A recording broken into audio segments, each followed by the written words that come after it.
tenemos nuestro bloque ESAN.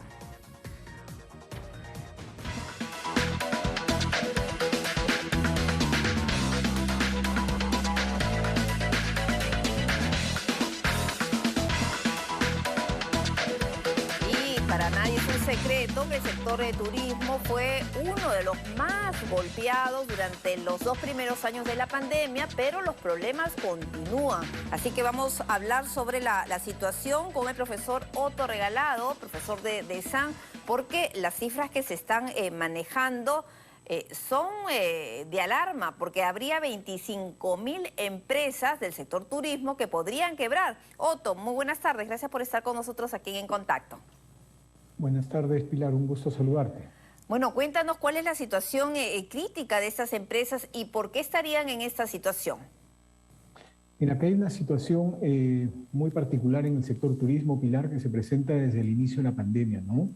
Nosotros hemos visto cómo desde el inicio, digamos en el año 2019, recibimos 4,5 millones de turistas y solo el año pasado 450.000 en todo el año, ¿verdad? Entonces estamos hablando que hemos recibido el 10%.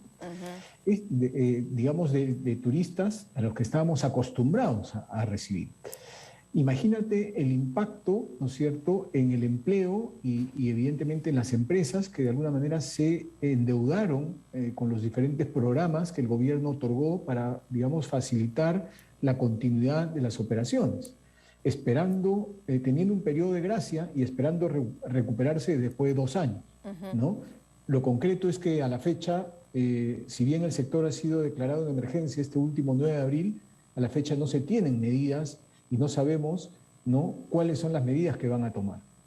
Y esperan que entre este paquete de medidas, como parte de la declaratoria de emergencia, se incluya justamente el ampliar este periodo de plazo de esos créditos que tuvieron los empresarios turísticos.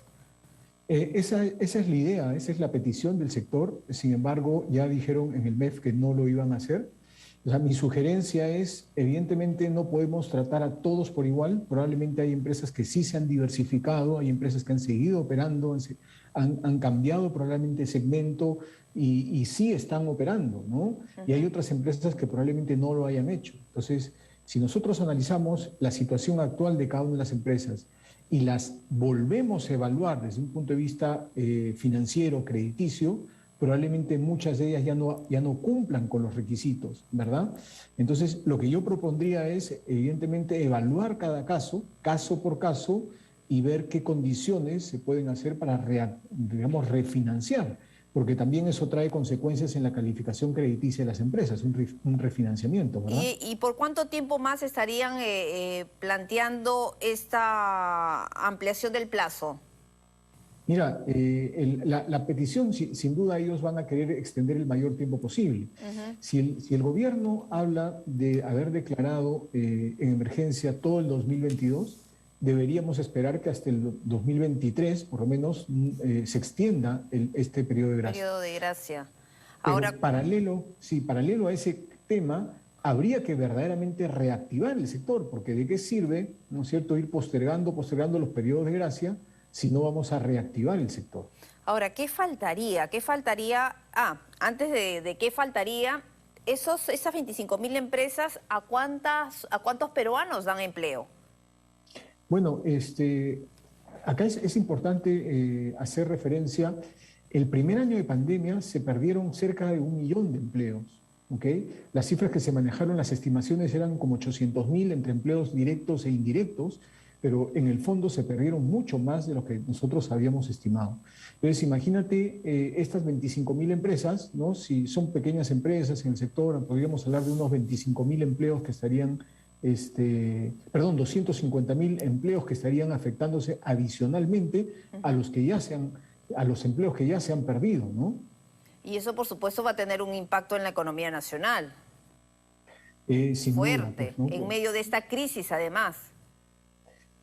Claro que sí, porque aquellas personas que se emplean en el sector turismo, además, evidentemente pierden el poder adquisitivo y eso impacta en otros sectores de la economía, como por ejemplo no pueden seguir estudiando, no pueden seguir divirtiéndose, no pueden atenderse en temas de salud, compra de víveres mismos,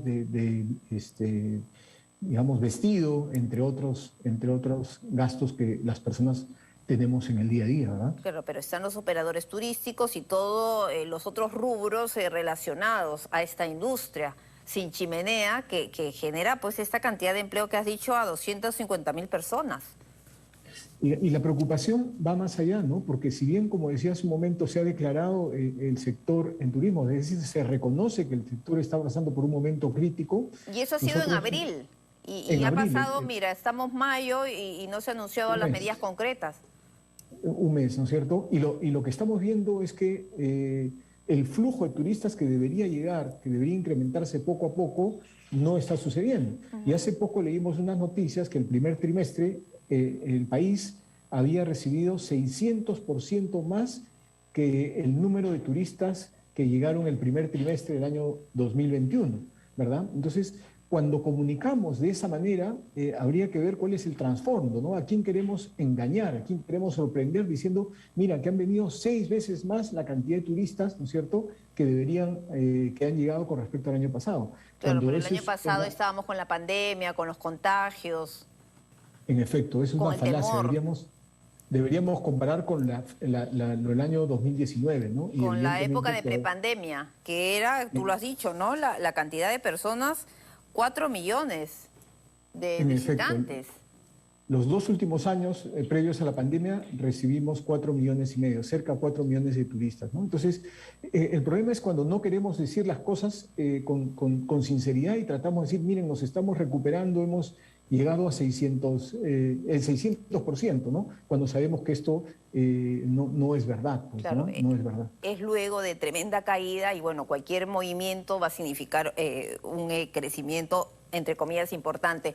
Ahora, también hay que tomar en cuenta las protestas, los bloqueos, y eso también genera una imagen negativa, un impacto negativo, porque me imagino que muchos turistas, a ver esta situación en las diferentes carreteras del país, dicen, mejor no voy a Perú, mejor cambio de destino, los que están animándose ya a viajar.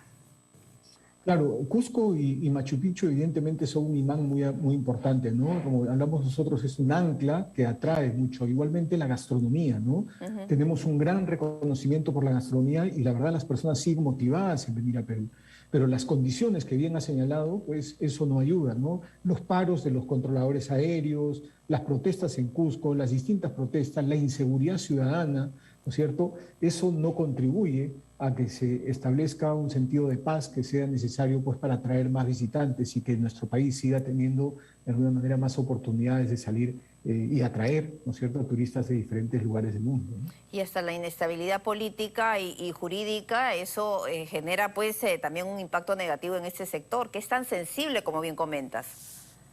Claro, y lo acabamos de ver, ¿no? La última Semana Santa, en lo que esperábamos un movimiento de turismo interno, ya no hablamos de turismo receptivo, sino turismo doméstico, igualmente a causa de las protestas, ¿no?, y bloqueos que hubieron, se vio resentido, sabiendo que es una fecha muy importante que representa cerca del 35% de las ventas anuales, ¿no? Entonces, imagínate, estamos nosotros mismos atentando contra el movimiento turístico que genera empleo, ¿no es cierto?, y reactiva las economías de las familias y de las diferentes ciudades, ¿verdad? Y el turista local también ahora está resentido con este tema del incremento de la inflación.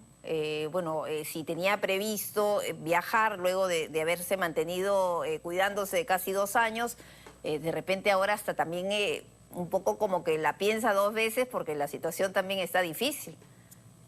Claro, en turismo hay fechas, ¿no es cierto? Los fines de semana largos, los puentes, las vacaciones escolares, ¿no?